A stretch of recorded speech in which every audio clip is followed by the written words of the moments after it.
शुभ प्रभात बच्चों। आज हम हिंदी व्याकरण का पाठ 2 वर्णमाला और मात्राएं पढ़ेंगे। तो चलिए शुरू करते हैं अपना पाठ वर्णमाला और मात्राएं। जैसा कि हमने पहले पाठ में पढ़ा, हिंदी हमारी मातृभाषा है।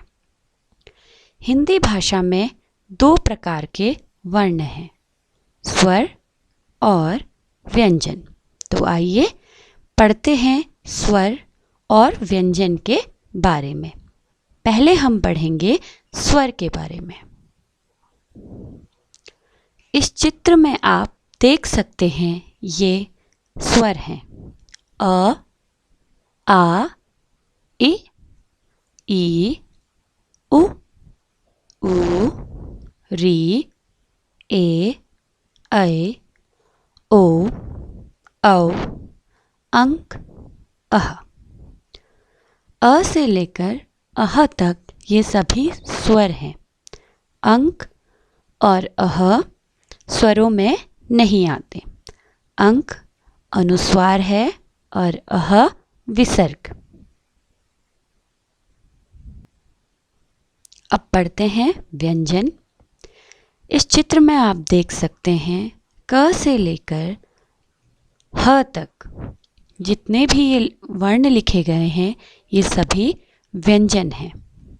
आइए इन्हें पढ़ते हैं। क, ख, ग, घ, अंग, च, छ, ज, झ, य, ट, ठ, ड, ढ, अण, त, थ, द, ध, न, प, फ, ब, भ, म, य, र, ल, व, श, स, स, ह, क्षय, त्र, ज्ञ।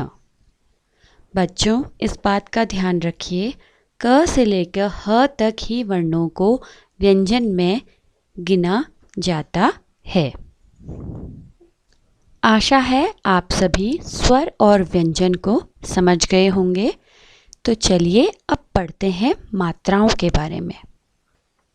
इस चित्र में आप देख सकते हैं मात्राएं दी गई हैं।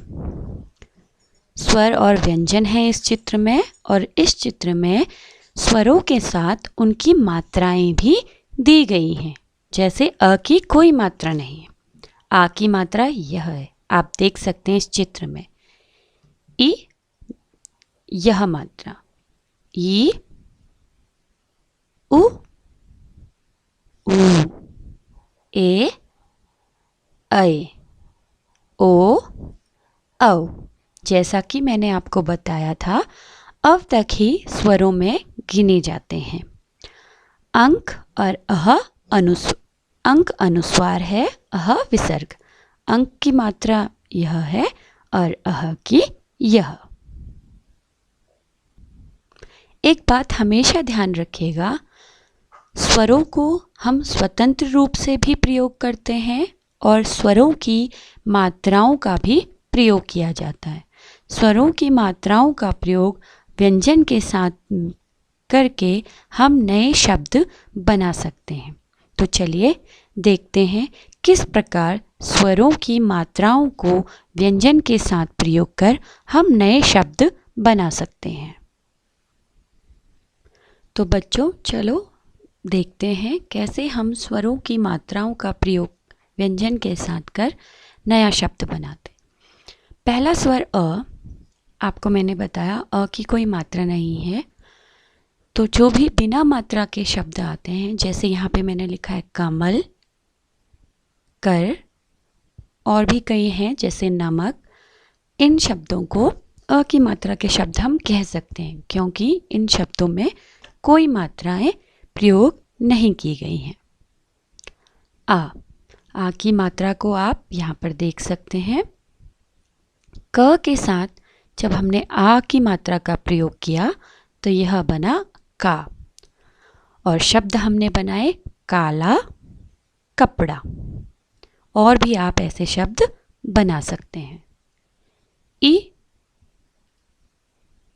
ई की मात्रा को यहाँ पर आप देख सकते हैं। क के साथ जब हमने ई को जोड़ा तो ये बना की। और इसका शब्द हमने बनाया किताब। क के साथ ई की मात्रा की, त के साथ आ की मात्रा ता, ब किताब। ई की मात्रा यह है। क के साथ जब हमने ई को जोड़ा तो यह बना की। इसके शब्द हमने बनाए कील, कीट। क के साथ ई की मात्रा की, ल कील। अब अगला स्वर है ऊ।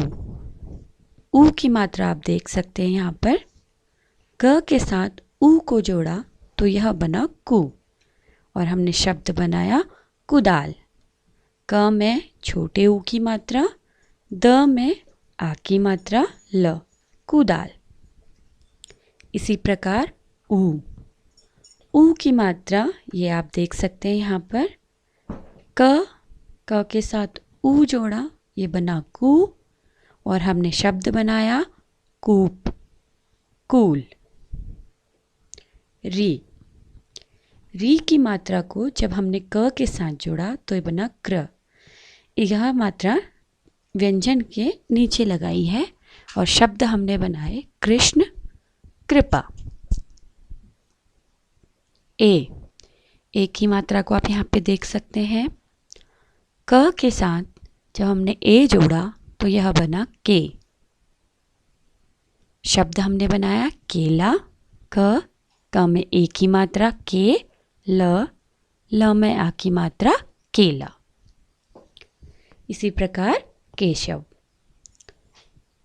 अय की मात्रा आप यहाँ पे देख सकते हैं। क के साथ अय जोड़ा तो ये बना कै, कैलाश। आप देख सकते हैं एक शब्द बनाया है कैलाश। इसमें क में अय की मात्रा लगी है, ल में आ की मात्रा और श, कैलाश। फिर आता है ओ की मात्रा यहाँ आप देख सकते हैं। क के साथ ओ जोड़ा तो यह बना को। और शब्द हमने बनाया कोयल। क में ओ की मात्रा को, य ल कोयल। फिर आता है औ की मात्रा यह है। क में हमने जोड़ा औ तो ये बना कौ। और हमने शब्द बनाया कौआ। इसी प्रकार आप इन मात्राओं को अन्य व्यंजनों के साथ जोड़कर भी शब्द बना सकते हैं।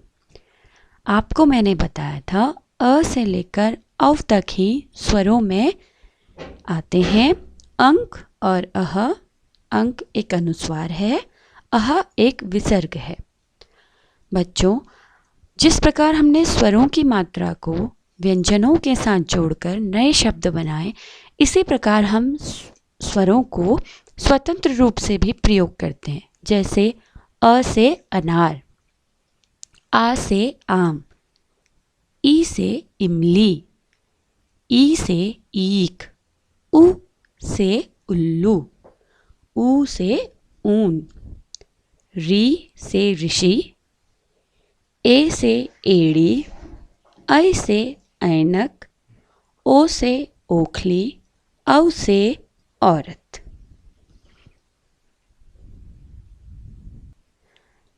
आशा है आप सभी को मात्राओं का प्रयोग, स्वर और व्यंजन समझ में आ गया होगा। आप सभी इस पाठ को अपनी ग्रामर पुस्तिका से पढ़ें और स्वर व्यंजनों को समझें और किस प्रकार मात्राओं का प्रयोग कर नए शब्द बनाए जाते हैं उसे सीखें। अन्य व्यंजनों के साथ भी मात्राओं को जोड़कर कुछ शब्द बनाएं। आशा है आपको यह पाठ समझ में आया होगा। अब आप मात्राओं को अन्य व्यंजनों के साथ प्रयोग कर कुछ नए शब्द बनाएं और अभ्यास करें। धन्यवाद। सुरक्षित रहें और अभ्यास करते रहें।